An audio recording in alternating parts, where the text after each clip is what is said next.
everyone, we are Geeks Not Nerds. I'm Captain Logan. But I'm Vince! And today's question comes from 123 Rock Fan, who asks, how do you respond to people who defend bad movies, this is what he says, by telling you to check your brain at the door? How do you respond to that? So that's our question today. Checking your brain at the door, is that a valid reason that you're supposed to enjoy something? The turn your brain off argument is what we're talking about today. Go ahead, Vince. I think that it's easier if you just take your brain out and stick it in your coat when you check your coat. So I think so too. Yeah. Well, you can't trust those brain check guys. They might, switch them around. Well, that's also a good idea too. You end up knowing how to bark. Well, and when you go to the movie theater, they make you buy their brand of brain at the counter. So they try to make sure that you don't already have one when you walk in. So this one says Twilight. I don't trust it. How can you read without a brain? Good question. Apparently brainless people talk like that. Oh, yeah, no, what I'm talking about. I want some gummy bears at the movie theater. Nachos with popcorn. Jeez. But in all seriousness. Oh, yeah, there was a question. I forgot. So, checking your brain at the door. Is this something that you think is a valid thing at all? No. I don't think so either. I mean, we have talked about whether or not you can enjoy bad things, but I think that checking your brain at the door is essentially what people are... When somebody says you should check your brain at the door, they're saying you should give this movie a little bit of slack. Now, I think that a movie should give you a reason to come enjoy it, even if it's, let's call it subpar storytelling. Let's face it, not every movie is written well, but you still enjoy it. Why? Because there's something about it that appeals to you. There are things that, like, for example, I thought Hot Tub Time Machine was pretty funny. Yeah, I thought it was funny, too. After watching that movie, I looked over at the person sitting next to me and said, that was awful. But I enjoyed it. But yeah, had a good time with it, sure. It was, and I think it's easier with comedies. I like Balls of Fury. I liked Balls of Fury, too. It was funny. We're the only two people in the world that like it was my style of humor. It was an older style of humor. I mean, yes. I felt like it was the Leslie Nielsen style of humor. It was really 80s. I mean, if you look at the type of spoof movie that you get today, it's all scary movie or not another teen movie, and they are directly referencing movies, and that's supposed to be the funny thing.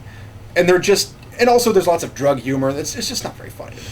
But you look at Balls of Fury, and it's a genre spoof. Yeah, and it's completely nonsensical. I mean, it makes no kind of sense. I think one of the things that's important to keep in mind is a movie that makes no sense and is completely aware of that fact. Yeah. I talk about intent a lot, and I've had people say, "Well, intent isn't everything," and I'm like, it's kind of important. I mean, like, if I make a movie to make you laugh, and I say I'm going to make a movie that makes no sense at all, and it's a total farce, and it's like you said, the kind of Leslie Nielsen thing, where like somebody hits you in the face with one hand, and then somebody hits you, and then the same person hits you in the face with the other hand, and then you're holding both hands, and a third hand comes out and hits you in the face. That's funny to me. It doesn't make any sense. I don't know how it worked, but you can't judge that on the same level of storytelling as you would a straight up regular drama, right? I mean, The intent is different, Yeah, and there is something to be said for escapism and for screwball comedies. Yeah, I think so too. There is room for these things to exist because they're so over the top, because they're so funny. We're going to get stuck making the exact same thing over and over again if we don't allow these other sorts of things to exist. And it's also kind of a taste issue. If you're not the kind of person that likes a farce, that's fine, that makes sense, and I don't like certain kinds of farces, but that doesn't mean that there's not a place for them for other people, so... They're checking your brain at the door. That just bothers me, because there are things that I will enjoy on an intellectual level. Call it what you will. And then there are things that I will enjoy... put on a hoity-toity hat. It says hoity-toity. I'm not wearing that hat when I see Balls of Fury. But see, that's not me checking my brain at the door, it's me knowing what I'm watching. I think those are two very different things. And, I do think there's something to be said for intent that goes awry. And I have enjoyed some really bad movies. Yeah. For example, I think this is the best example I could ever come up with, and I hope somebody out there has seen it. John Wayne's The Conqueror, where John Wayne plays Genghis Khan.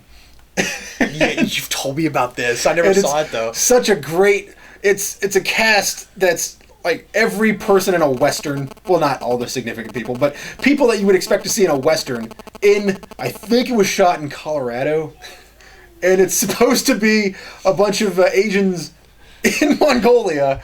It is really funny. It's basically a Western, but they're trying to shoot something else. And there's a character named Jamuka. And every time Jamuka's name is said, I say Gesundheit. And be like, well, I don't know, Jamuka, Gesundheit. It's of course supposed to be a serious drama for John Wayne to show off some of his acting skills. And it goes horribly awry. And that's unintentionally funny. But it's so funny. And there's movies that are like Plan 9 from Outer Space that somebody's crazy who's making the movie, and it's a lot of fun to watch, even though it's terrible.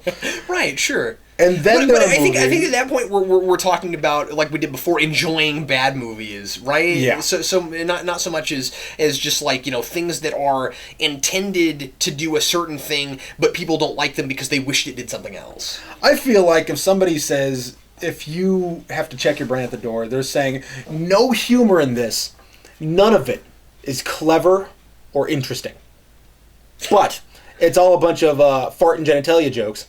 So please check your brain at the door, otherwise you're not going to laugh. Yeah, as long as you're not thinking this is funny. And I'm like, but funny to who? Like apes? I don't know. And that's just something that I've never understood. I've gotten to the point where I've had to kind of realize this is somewhat of a taste issue, because there's a significant amount of people that there's something at their core that they can't explain it, but that kind of humor is funny to them. That potty jokes, like non-intellectual kinds of humor, just straight. Because I can get some slapstick, okay? I mean like there are some things that are just naturally funny, but then there's some things like that I'm just like, I don't get the joke, and you can't explain the joke to me because there's no thinking behind it. I feel like sometimes check your brain at the door is used too liberally for, I think people are like using it like mayonnaise and just putting it all over the bread. Like the movie's the bread. Here you go. You got to check your brain at the door. Well, no, just because it's screwball comedy doesn't mean you check your brain at the door. The fact that you understand that is nonsensical is funny. The fact that he catches two hands and gets hit with a third, you don't have to go, funny because I'm not you know it's impossible. Exactly. It's not just you going, oh, in this unit. Because the thing is, if that movie, okay, this is going to be ridiculous. If that movie could convince me that within its universe, it was possible for a third hand to come out and hit that person in the face, it wouldn't be funny anymore, because now it's explained, right? It's funny because it doesn't make, and it knows that it doesn't make sense, so. Yeah. And also, I think that maybe we should approach this topic from a thing that's not a comedy. Yeah, sure, absolutely. Go ahead. To check your brain at the door, to say, just enjoy it because it's filled with action, I don't care. Yeah, I generally don't either. Just because it's filled with action doesn't mean I care. I mean, Transformers, the live action movies, don't care. I don't care if there's a lot of action in them. I don't care if they're really pretty. The story and the character is not compelling enough to get me through it. Well, I got through it. I watched all of it. Yeah, but you're still alive. But it's not something that keeps me engaged throughout the movie. You have to have more going on. So if it's an action movie, I think it has to be a little campy and therefore a little funny, like something like Battleship, where it's goofy and over the top. I think it depends on what you mean by action movie. I think there's different sorts of action movie. You know what I mean? I mean, like Taken's an action movie, but there's something at the core there. You know what I mean? So like even something like Die Hard, which has a lot of comedic elements, you can take seriously in a great deal of places. Well, I mean, that's the thing, is that Die Hard has an underlying theme going through a blue collar versus white collar people, and it's criminalizing the upper echelon of society and showing that the true heroes of or at least American society, are the blue collar guys. The working people. They make things happen. They get stuff done. Yeah, and they keep the country together. They're the only truly level-headed people, even if their lives are a train wreck. So, and at least in the case of John McClane, his life was kind of a train wreck. Ask his ex-wife. But there's something there, and even though there's also this undercurrent of comedy in that film, you can take it seriously. There's stuff going on that you can latch on to. What bugs me is when people say. Is when people try to get you not to criticize something or say that you're overly critical of something because they loved the action in it, or whatever else it was that they loved about it. So therefore, you're not allowed to say that it has story problems, even if it does. That's what bugs me, and that's where I hear a lot of check your brain at the door. You know what I mean? Where it's like, well, but it's about the action. You shouldn't matter if the story works. And my response to that is, if it is just a straight up things are exploding and I'm supposed to enjoy it because of that kind of movie, the movie, I have to be convinced that the film is aware of that, or I can't latch on to anything. You see what I'm saying? Because a lot of movies will kind of like try to get away with having like a pseudo moral. You know what I mean? Having or having like a kind of a pseudo story where it's pretending like it's deep and it resonates and there's something there to latch onto,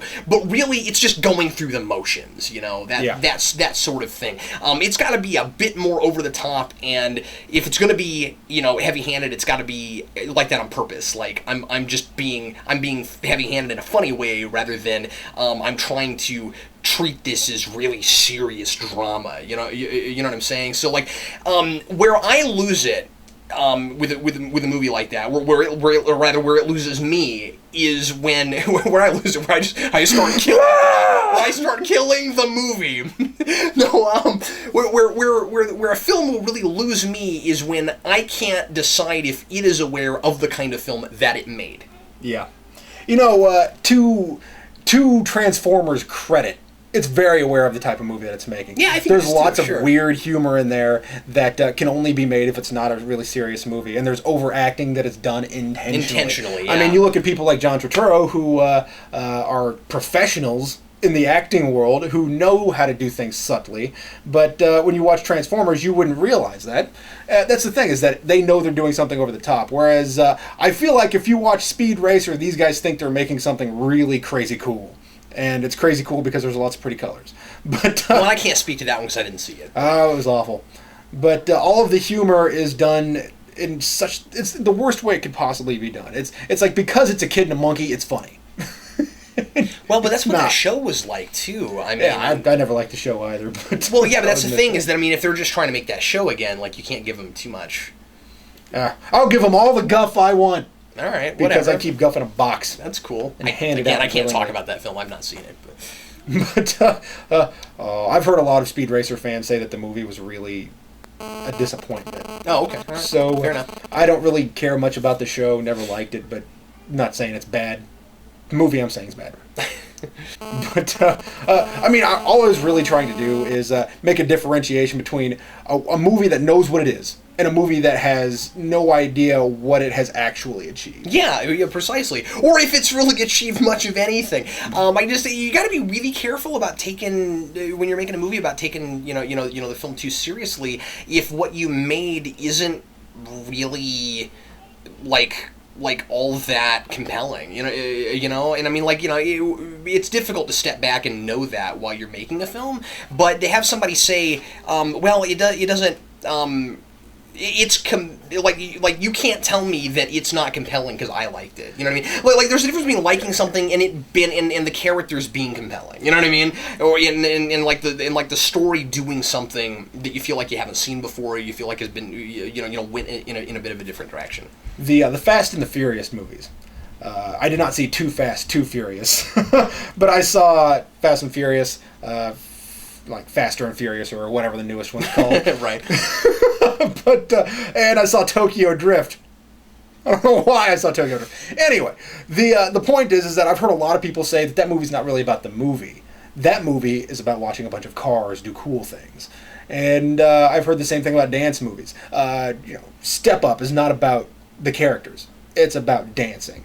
Say, well, if that's the case, why don't I just watch America's Best Dance Crew or watch a car commercial? I don't understand that. I heard that from girls who like Twilight, where they're like, well, it's not about the story so much as it is about watching this this hot guy I like with his shirt off. I'm like, buy a poster. Yeah, like, what's the point? I heard the same argument for Catwoman. They say, yeah, but Halle Berry is hot. Like, I don't care. Rent Swordfish. Whatever. Yeah. Now, here's the thing. Going back to comedies, let's take it full circle so that we can act like we had a plan. Some people might say the same thing about some certain kinds of comedies, right? Where they could be like, well, if the point isn't to really tell a story in a universe that I believe, why not just watch a stand-up routine? And I feel like it's kind of different, you know? Mm-hmm. I think there are different kinds of humor. Like, for example, I've heard a lot of people say, man, I should do stand-up comedy. No, you're good at conversational humor. Just because you said something funny to your friend doesn't mean you can spin it to be funny on stage. It's not the same thing. And a movie is not just a joke. There is a context that even if it's a screwball story, there is a context under which these things happen. And the reason that it's funny is because it stems from the context. And basically, I think the difference between the humors is the difference on how you establish that context.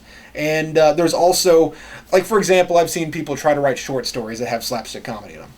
Doesn't work. Why? Because it's a short story. You don't see it happen. It's all about visual timing. That's what slapstick is. Yeah, if you write a whole bunch of car chase explosion type stuff in a short story, that doesn't work either for exactly the same reason. Yeah, you have to do what you can within the medium. You can't make the medium fit your style. Yeah, that's a good point. Sure. So I think that. Ultimately, your point is interesting, but or whoever's point that is, it's not your point. But it's interesting, but ultimately invalid because they're different. I don't know if anyone ever made that point. I was just saying that. Oh, okay. I was just wondering if your hypothetical point. Yes, is interesting. my hypothetical point. I was just wondering if you couldn't say that the same thing where it's like with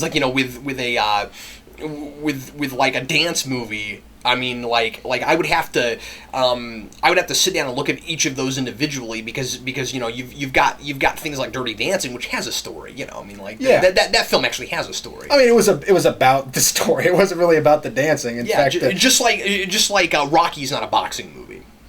Yeah. That sort of thing, good point. It's about a boxer, but like you need job stuff in a story, you know what I mean? So when you have a basketball movie that isn't just your regular run of the mill, the coach comes in and teaches everyone a lesson, the end kind of, whether it stars Antonio Banderas or Hilary Swank or whatever it is. If it's actually meaningful character drama and you've got a character that you latch onto and it's about this person now and not just about that same sports movie formula again. It's no longer a basketball movie. Now it's a movie. Yeah. Now it's a drama. I do want to say that I didn't hate Fast and Furious 1 or the most recent, but Tokyo Drift was pretty awful. So, although Step Up was pretty bad too. So, saw a little bit of it, didn't enjoy it. Well, any final thoughts?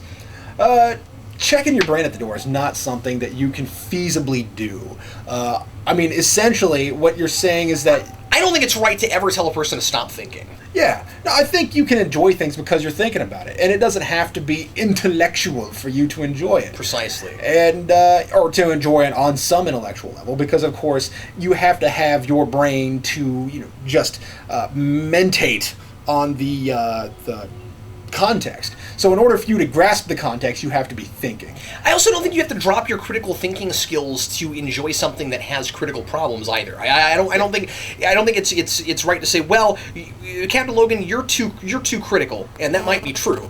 But I don't think it's fair to say, hey, Captain Logan, you're too critical, so you're not going to enjoy this thing that's not really intellectual unless you like drop that because you need deep things. No, I enjoy lots of things that aren't super deep.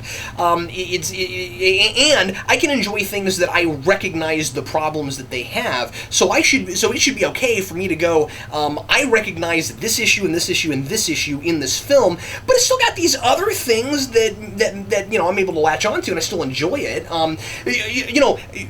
When I review a film, when I do something like Superhero Rewind and I give it I give it a score on the 0 to 4 scale. That score I give it is my critical score. That's not the personal enjoyment score.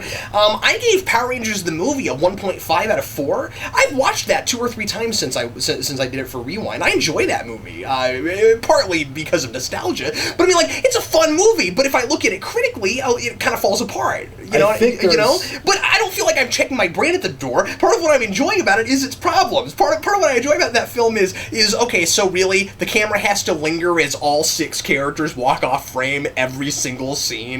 Okay, that's funny. Like I enjoy that about it. Even though I called it, even though I struck that as a negative in the review, I enjoy that about it. I like it, but not critically. I do think there's something to be said about the context under which you see the film.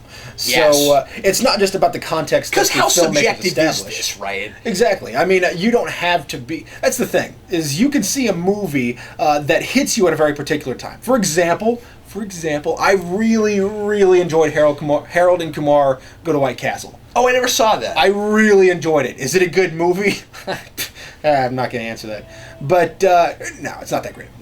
But it has a lot of things in it that were funny and my type of humor at the time. So do I still enjoy it? Yes, I do. Did I enjoy it back then? Yes, I did. I'm not going to begrudge somebody enjoying something because it hits them at the right time. For example, here's another You've example. always said you couldn't begin to do a critical analysis of Blues Brothers. Yeah, no, Blues Brothers and Ghostbusters are just... Like, I can find things in the movie where I go, they should have done that, and then my brain goes, no! Do not critique this I like movie. it the way it is. Yeah. I mean, there are even things, like, for example, watching Ninja Turtles, without the little commercial that was at the beginning of the VHS, yes, it's VHS, it still feels a little half-formed to me, just because there wasn't that. I think it was a Burger King Kids commercial on before the movie. So, The Pizza Hut commercial. Pizza Hut. And there are things that are removed. That's why I'm playing right field. Out where the dandelions grow. And then the kids, they're all like goofy and 90s and cartoon kids that I think was not Pizza Hut. Oh, I think there might have also been a Burger King commercial on that. I forget. I think it's a Burger King. I think you might be right, but it opens with that Pizza Hut commercial. Yeah, and like when you put the tape in, you get the and then it does the Pizza Hut commercial. Like that's It's how like, many times, Vince, and I saw that when we were kids. Indeed, it's like watching Batman without that intro from Bugs Bunny and Daffy. You know? Yeah, and the Diet Coke commercial. Right. There are things that are just missing from the experience. Sure. And does it have to be there for it to be a good movie? No, but you enjoy it because it's there. And but that's a nostalgic thing, more than anything. So the context under which you see the movie is highly important. So if you if you are there with your girlfriend and it's let's say you're 14, it's the first time you put your arm around a girl at a movie. Oh my God, you're gonna love that movie anyway. Whatever. Nobody can convince you not to do it. You were out with your buddies and you guys were all hammered and you went and saw this comedy and it was the funniest thing you ever saw because you were drunk off your rocker. But that doesn't mean that it's a good movie. It doesn't mean it's a bad movie. It means you enjoyed it because of your content. You know, to this day, I can't decide if Field of Dreams is critically a good film. I can't figure it out. I don't know. I don't think I could ever review that film. Watch somebody buy Geeks United and then make me review it. But like, I don't know if I could. Don't do that. No, I don't know if I could possibly do that because, like I was, like you said, it hit me in a certain place when I was a kid. You know, like I was in a place when I saw it. If I may, I think the thing about Field of Dreams is I think it's a solid movie, but I think it's a little over dramatized. I think that's it. It's a little. Would you do a little over the top? Would you do a commentary with me on Field of Dreams? Would you mind me making fun of the movie the whole time? No, I don't guess. As long as you don't mind me talking about how much I love it. Yeah, I like Field of Dreams. I think it's a fun movie. No, that might be fun. No, would you do it with me though? That'd be so much fun. Okay, cool. It was Thank you, Vince. That would mean a lot to me if we could do that. Now I'll do one with you on Ghostbusters or Blues Brothers. You know, that's the thing, is that Field of Dreams, really? Field of Dreams meant that much to you? Yeah, it does. We could do, no, that's one of those for me, yeah. We could do a week of, like, Cap and Vince nostalgia commentaries, right? Where we could do either Ghostbusters or Blues Brothers, and then Field of Dreams for me, and put them up the same week. Make it the nostalgia fest of commentaries. Yeah, look at us. Here on the show, we're making plans. Anyway.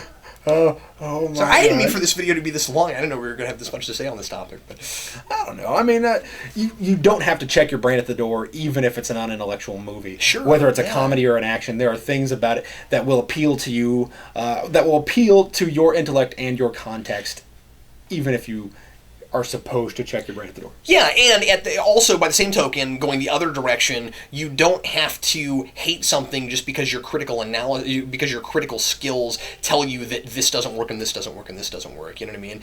Because there might be enough things that work about it. You know, I just did a review of Maximum Carnage with Dan, and we both loved it. And it makes no sense. Like, it's got all kinds of issues, and we talked about all these problems we have with it, but it was really fun. We really enjoed it. So Stallone's Judge Dredd, terrible movie. I so love it. I also still don't like that movie, but whatever. That movie cracks me up. It's so funny to me. Well, anyway, everybody, thanks a lot for watching Geeks Not Nerds. If you have an opinion about this, leave that in the comments. And also, if there's something you'd like us to talk about in a future video, leave your topics in the comments as well. Thanks as always for watching. We sure appreciate it. I'm Captain Logan. And I'm Vince, reminding you to check your... reminding you to support your local comic book store. Support your local comic book store. We'll see you next time.